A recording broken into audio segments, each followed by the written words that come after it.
Welcome to Lakshmi academy. AE question bank நம்ம ready பண்ணியிருக்கோம்.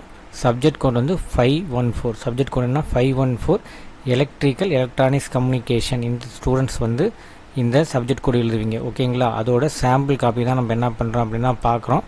இதில் 10 யூனிட்டுமே நம்ம ரெடி பண்ணிடுறோம். 10 யூனிட்டுமே ஒரே பிடிஎஃபாக நம்ம என்ன பண்ணுறோம் அப்படின்னா கொடுக்குறோம், ஓகேங்களா? உங்களுக்கே தெரியும், எல்லா யூனிட்டுமே கவர் பண்ணுற மாதிரி தான் எடுத்திருக்கோம். 970 பேஜஸ் கிட்ட இருக்குது, ஓகேங்களா?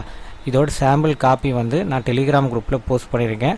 அதுலேயும் கோ த்ரூ பண்ணிக்கோங்க. 10 யூனிட்டுக்கும் கூடிய எம்சிக்கு வித் சொல்யூஷனோட இந்த மெட்டீரியலில் இருக்கும். இது வேரியஸ் ஸ்டாண்டர்ட் ஆர்டர் புக்கிலேருந்து நம்ம சிலபஸ்க்கு என்ன வேணுமோ அதுதான் என்ன பண்ணியிருக்கோம் அப்படின்னா கவர் பண்ணுற மாதிரி எடுத்திருக்கோம், ஓகேங்களா? கொஸ்டின் அதோட ஆன்சர் எல்லாமே இதில் இருக்கும். சம் எல்லாம் டீட்டெயிலாக என்ன பண்ணியிருக்கேன் அப்படின்னா சால்வ் பண்ணியிருக்கோம். அதே மாதிரி நம்ம அகாடமிக்கில் ஃப்ரீ டெஸ்ட் பேட்ச் போயிட்டுருக்கு, அதுலேயும் ஜாயின் பண்ணிக்கோங்க. நெக்ஸ்ட் வீடியோ நான் உங்களை மீட் பண்ணேன். தேங்க்யூ.